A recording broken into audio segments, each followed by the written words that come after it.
तू तो ये तना ये जान खूबसूरत हो, कोई से किनले कि छिनले ही मूरत हो। चांद से भी सुनरी तू हो 100 गुना, मनवा पिता मिलनवा के दिन गाने लहा। तोहरा पायल के बाजी रंग बाजी हो, आवाज से मिजाज बनेला। तोहरा पायल के बाजी रंग बाजी हो, आवाज से मिजाज बनेला।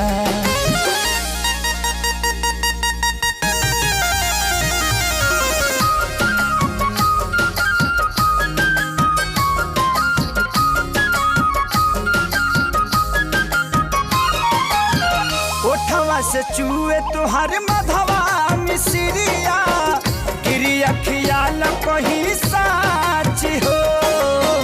हिरनियन चाल देख के मनवा, हिरनियन जाला नाच हो। पिया कातिल, हाँ पिया कातिल, तोहार दुनू नैना बड़ा ही दगाबाज लागेला। जब तू हंस हंस के बोले ला भोलिया, भोली में बड़ा राज लागेला। जब देलू तो हंस नास नास तानेला। तोहरा पायल के बाज रंग बाज हो, आवाज से मिजाज बनेला। तोहरा पायल के बाज रंग बाज हो, आवाज से मिजाज बनेला।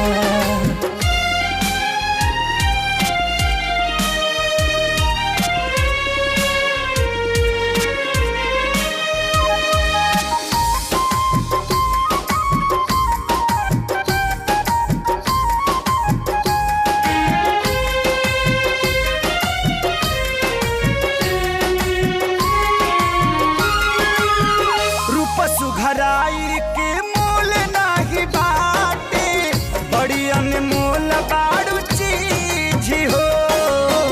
केहू के परे न तो हपटो नहीं नजरिया, बहिया में बांधे लो बीज हो। पिया छम छम, हो पिया छम छम छमकेला पैजनिया, जवनिया ही लोर मारला। देखा बाजे कमर में कर धनिया, मिले के मन जोर मारला। जहिया मिल जालू होली दिवाली मोनेला। तोहरा पायल के बाज रंग बाज हो, आवाज से मिजाज बनेला।